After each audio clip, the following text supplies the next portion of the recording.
¿Cómo funcionan los vampiros? Yo no sé qué haría si fuera un vampiro. Seguramente volaría un montón, me iría a dormir tan tarde que sería temprano y aprovecharía para mirar muchas películas y todas esas series largas como la vida misma. Supongo que leería los mismos libros 1000 veces hasta poder citarlos de memoria. Pero sobre todo, supongo que me aburriría mucho. Aquella insoportable sensación de nunca tener tiempo daría lugar a la conciencia de que teniendo por delante toda la eternidad, cualquier tarea puede dejarse para después. Si fuera un vampiro, probablemente nunca haría nada. Tengo todo el tiempo del mundo para recibirme. ¿Por qué ponerme a estudiar hoy? Los vampiros, al menos como los imaginamos hoy, nacieron hace 200 años. En una noche ventosa de aquel año sin verano de 1816, un grupo de amigos se juntó a sacar el mejor provecho posible de unas vacaciones arruinadas por un volcán cuyas cenizas cubrieron medio planeta. En aquella casa a orillas del lago Le Mans en Ginebra estaban parando el poeta Lord Byron con su médico, el joven John William Polidori, y no muy lejos se habían instalado Mary Wollstonecraft Godwin con su novio, el escritor Percy Bysshe Shelley, y su media hermana Claire Clairmont. En algún momento de la noche, aprovechando el hartazgo y el aburrimiento, Lord Byron propuso una inocente competencia para ver quién lograba escribir la mejor historia de terror. Si bien fue Mary quien ganó por goleada al enseñar cómo se crea un monstruo, de aquella competencia también salió The Vampire, de un resentido Polidori que basó a su protagonista en folclore, ansiedades y su resentimiento hacia el insoportable de Byron. En aquel breve relato, Polidori incorporó dos elementos que se volverían centrales, el vampiro como héroe romántico y como una especie de muerto vivo. Lord Ruthven, inspirado en Byron, era misterioso, rico, pálido y un poco miserable. Un seductor incapaz de controlar sus impulsos que luego de cautivarlas drenaba a sus víctimas hasta su última gota de sangre. Pero vampiros eran los de antes. En la Edad Media, los vampiros eran cadáveres hinchados y particularmente desagradables que se levantaban de la tumba para chupar sangre y causar enfermedades extrañas. A comienzos del siglo XVIII, en la península de los Balcanes, se dio una fiebre vampírica que muy poco tenía que ver con adolescentes pegando pósters en sus cuartos y mucho con familiares desesperados desenterrando a sus parientes muertos para mutilar sus cadáveres por temor a que se escaparan de sus tumbas para arruinarle la vida a un pueblo entero. Luego del Tratado de Passarowitz de 1718, gran parte de la península había sido cedida por el Imperio Otomano a la monarquía de Habsburgo, que espantada por las condiciones en que había quedado la región luego de la guerra, puso especial atención en lo que allí sucedía. Fue por aquel entonces que una serie de brotes de vampirismo en Serbia llamaron la atención de las nuevas autoridades. Las historias eran todas más o menos parecidas. Alguien fallecía y un tiempo después aparecía nuevamente en el pueblo, a veces pidiendo comida o zapatos, robando leña, ahuyentando a los caballos e incluso muchas veces ayudando con las tareas de la casa y oliendo a podrido. A veces, también, asesinaban a sus víctimas chupándoles la sangre y las contagiaban con una misteriosa y letal enfermedad. Ante estos reportes, los vecinos se organizaban para exhumar a quien se sospechara de vampiro y al desenterrar los cuerpos confirmaban sus hipótesis. La piel no se veía podrida, aunque sí un poco hinchada, pero lo más alarmante era la sangre alrededor de la boca, evidencia de su peculiar dieta. Los cuerpos luego se estacaban, se les cortaba la cabeza y muy frecuentemente se los incineraba. Según el informe presentado en 1732 por el médico austriaco Johannes Flukinger, enviado para investigar aquellos sucesos extraños, de 40 cuerpos, unos 13 fueron identificados como vampiros. Una década más tarde, el término vampiro había sido incorporado al alemán, al francés y luego al inglés. La representación del vampiro como una bestia salvaje que infecta a través de mordeduras, su capacidad para transformarse en animales específicos como lobos y murciélagos y el método para eliminarlos en sus ataúdes mientras dormían son todos elementos tomados directamente del folclore eslavo que se mezclaron rápidamente con las ideas de brujería cultivadas durante casi 300 años en la Europa occidental. Lo que todos estos miedos y ansiedades tenían en común era su origen en la forma en que se entendían eventos naturales como la muerte, la descomposición y la transmisión de enfermedades antes del advenimiento de la medicina científica e ilustran la preocupación presente en muchas sociedades cristianas por la delicada línea que parecía separar a los humanos de los animales. Los vampiros servían para explicar por qué a algunas buenas personas les podían pasar cosas malas sin una obvia explicación, antes de que la ciencia pudiera dar cuenta de los patrones climáticos, la transmisión de enfermedades y la descomposición de los cuerpos. En aquellos pueblitos serbios, la temperatura en la época de los relatos apenas superaba los 0 grados centígrados, por lo que la lenta descomposición era esperable. Un cadáver podría permanecer casi intacto durante semanas e incluso meses. Lo más probable es que la enfermedad no fuera vampirismo, sino rabia. El vampiro de Polidori, sin embargo, contrastaba con estas preocupaciones e incorporaba muchas otras. Lord Ruthven era un cruel seductor y un depredador sexual especialmente antojado por mujeres vírgenes. Byron, la inspiración, había dejado embarazada a Clermont, a quien no solo ignoró, sino que solo se comprometió a cuidar de su hija, Allegra, si ella no volvía a aparecer. La pequeña falleció a los 5 años. Nunca confíes en un vampiro. La figura del vampiro como eminentemente erótica pasó a ser quizá la caracterización predominante desde entonces. Algo de esto había estado presente en un poema de Heinrich August Ossenfelder de 1748, quizá la primera referencia literaria, en el que un hombre rechazado por una mujer la visita por las noches, bebe de su sangre y busca probarle que sus enseñanzas son superiores a las del cristianismo de su madre. A mitad de siglo, el encanto de los vampiros, cuyo erotismo contrastaba con el puritanismo típico de la época victoriana, comenzó a tomar impulso. Las historias de Barney the Vampire, publicadas entre 1845 y 1847 en una serie de entregas periódicas conocidas como Penny Dreadful o Terror de Penique, contaba las andanzas de Sir Francis Barney e introdujo tanto el tropo del vampiro visitando a sus víctimas por la ventana como sus característicos colmillos afilados. Apenas unos años más tarde aparecería la novela clásica Carmilla, de 1872, de Sheridan Le Fanu, situada en el ducado de Estiria, actual Eslovenia. Pero en vez de seducir hombres, Carmilla persigue a otras mujeres, las muerde en lugares sugestivos y les provoca peculiares síntomas. Claramente, Carmilla representa no solo el temor a una lujuria descontrolada, sino específicamente al apetito sexual femenino y lesbiano, algo evidentemente aterrorizante para los hombres victorianos. Esta historia no solo logró establecer que el club del vampirismo aceptaba mujeres, sino que los antiguos castillos de Europa Central podían ser grandes escenarios. Notablemente, la homosexualidad de fondo nunca es cuestionada, sino que se mantiene sutil y ambigua. Barney y Carmilla, a pesar de su popularidad, no eran precisamente parte de la alta cultura, pero sin embargo, sus vampiros inspiraron a poetas de gran reputación como Baudelaire o Gautier. Todas estas historias fueron preparando el momento para que a fin de siglo un desconocido Bram Stoker publicara Drácula de 1897, estableciendo la descripción definitiva de los vampiros como seres endemoniados, lujuriosos, hambrientos y contagiosos en una sociedad obsesionada con la tuberculosis y la sífilis. Drácula es básicamente un rejunte de todo lo que se había escrito hasta el momento. Un vampiro rico y encantador que es atendido por mujeres vampiras que lo habilitan en su incontrolable apetito, interesado en mudarse a Inglaterra y llevar con él su atemorizante enfermedad extranjera. El arquetipo de vampiro se moldeó así no solo en torno al miedo concreto a que nos chupen la sangre, sino al miedo metafórico de los ricos y aristocráticos chupándole la sangre a los menos afortunados, dejando cierto lugar a la contemplación de la posibilidad de vivir para siempre en un castillo bajo la tensión de servidumbre hipnotizada. No me lo propongas 2 veces. Stoker, que a pesar de su oficio como empleado público escribía críticas teatrales para el diario de Le Fanu, se había enamorado del teatro en su Dublín nativo. Si bien nadie quería a los críticos, la calidad de sus observaciones llamó la atención de Henry Irving, el actor más famoso de su época.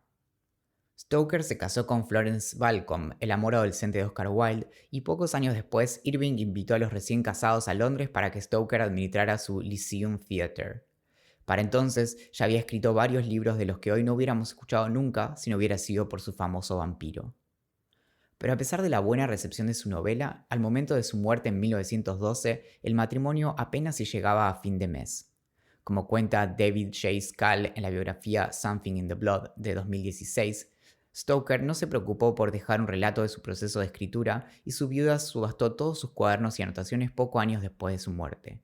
Aparentemente, Stoker tenía una pésima caligrafía y sus notas eran indescifrables. Scull intuye que gran parte de sus apuntes fueron descartados. Pero Drácula no solo inspiró más de 150 adaptaciones cinematográficas de su historia, de la mano de directores como Roman Polanski, Andy Warhol, Werner Herzog y Francis Ford Coppola, sino que también inauguró el nicho de la literatura acerca de la obra, especialmente en la segunda mitad del siglo XX.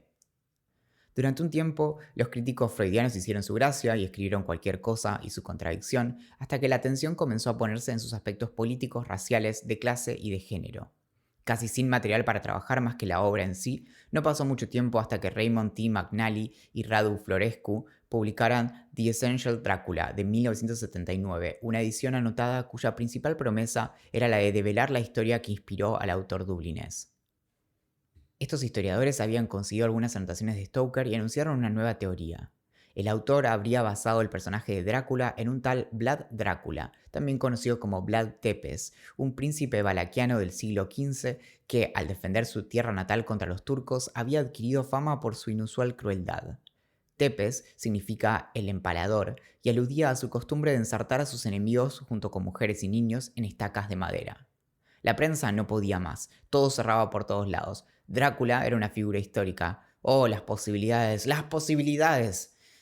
Lástima que, como pudo demostrarse incontables veces desde entonces, esto es deliberadamente falso. Como explica Matthew Beresford en From Demons to Drácula de 2008, Stoker probablemente leyó acerca de Vlad y cambió el nombre de su personaje de Conde Vampir a Conde Drácula. El nombre, en efecto, es un apodo otorgado a quienes pertenecían a la casa de Draculesti, una de las dos dinastías gobernantes del Principado de Valaquia en Rumania. Esto además lo movió a situar su historia en Transilvania y no Austria, que limita con Valaquia. Una inspiración mucho más cercana y probable puede que haya sido el mismísimo Irving, que luego de ver una presentación de la adaptación teatral le habría dado su opinión a un ansioso Stoker. Espantosa. Ambos poseían una figura aristocrática, alta, extravagante y fascinante, con ardientes ojos y manos largas y elegantes, cuyo egoísmo y encanto se traducían en una ambigüedad capaz de drenarle la vida a cualquiera y, sin embargo, desplegar una fascinación irresistible. Cuando de vampiros se trata, los jefes maltratadores pueden ser una fecunda inspiración. El atractivo de Drácula puede explicarse de muchas maneras. No solo su método narrativo a través de documentos supuestamente auténticos nos resulta honesto, sino que su diversidad suma a la experiencia de estar investigando un caso extraordinario. La multiplicidad de voces, a través de extractos de diarios, cartas, telegramas, cuadernos y otros soportes, le permiten a la historia respirar a pesar de lo asfixiante de su relato. En las cartas, si vamos al caso, brota más fácilmente la honestidad. Todas esas voces le dan textura e incluso dejan lugar para que sospechemos y luego volvamos a confiar a medida que las páginas se suceden. Explorar su historia es como armar un rompecabezas, anticipando el crudo final, pero también logrando entreverar los diminutos fragmentos para darles sentido. Otro aspecto no menor del éxito de Drácula probablemente sea la forma en que aparecen a lo largo de su trama nuevos dispositivos, como telégrafos y máquinas de escribir, una variedad de formas de comunicación, como diarios, bitácoras y registros de barcos, y elementos científicos de vanguardia, como las transfusiones de sangre, que ponen en conflicto una serie de mitos antiguos con el mundo del presente y el futuro. Drácula también tiene una compleja trama de descubrimiento, como lo describe Noel Carroll en The Philosophy of Horror de 1990. Es decir, no solo involucra el descubrimiento de las intenciones y planes de una fuerza maligna, sino el trabajo de revertir el escepticismo de las mentes más científicas. Como en el resto de la literatura vampírica, Drácula también simboliza con sus crímenes los horrores sociopolíticos que enfrentaban al final de la era victoriana.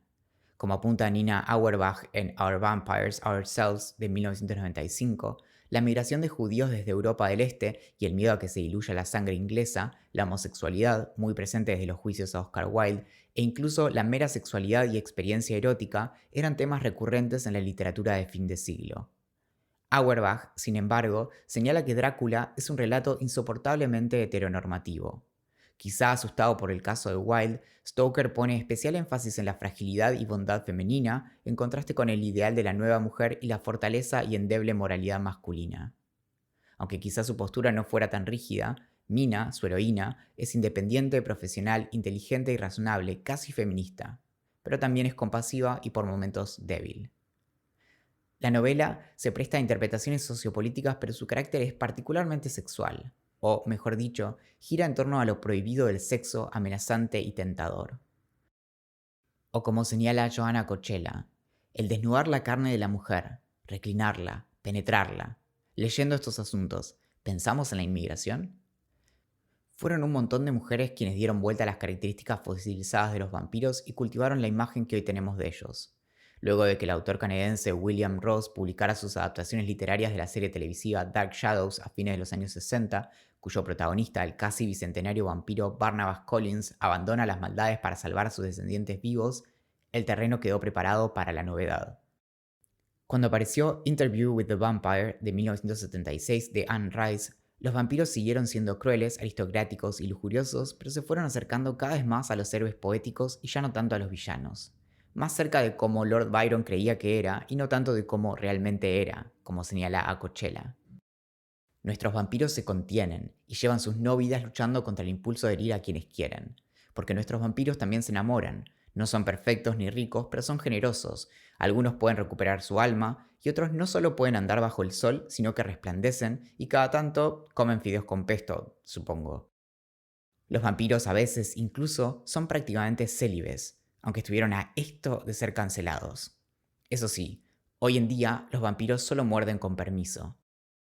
Como sintetiza Charlotte Allen, la fantasía del vampiro contemporáneo es sencilla. El vampiro puede lastimarnos, pero elige no hacerlo. Es capaz de superar sus instintos a un gran costo emocional y psicológico, pero lo prefiere antes que el malestar y la culpa que provoca recordar el daño que ha causado a tantas personas en el pasado. Quiere que nos unamos a sus aventuras sexuales descontroladas y conectemos con nuestra más desenfrenada libido, pero bajo consentimiento informado. Quizá en eso resida el inmortal atractivo de los vampiros, seductores villanos capaces de redimirse que viven en sus castillos con un guardarropas increíble. En una era de ambigüedades, el vampiro sale campeón. Creo que por eso siempre quise ser un vampiro, y no únicamente para Halloween. Poder delinearme los ojos y curtir un aspecto pálido, casi cadavérico, sin vergüenza ni temor a dar explicaciones. Y si hubiera algún problema, puedo esperar un par de décadas y burlarme flotando desde la ventana de la incontinencia de mis enemigos. Este correo de cómo funcionan las cosas fue enviado el 1 de agosto de 2021. Mi nombre es Valentín Muro y desde 2017 todos los domingos envío un correo acerca de un tema distinto, persiguiendo mi curiosidad y encarándolo desde la ciencia, la filosofía, la historia y la literatura. Si querés suscribirte, podés hacerlo desde el enlace en la descripción de este episodio o buscando cómo funcionan las cosas en Google. Y si querés apoyar mi trabajo, podés sumarte al Club de la Curiosidad en curiosidad.club. Gracias por escuchar.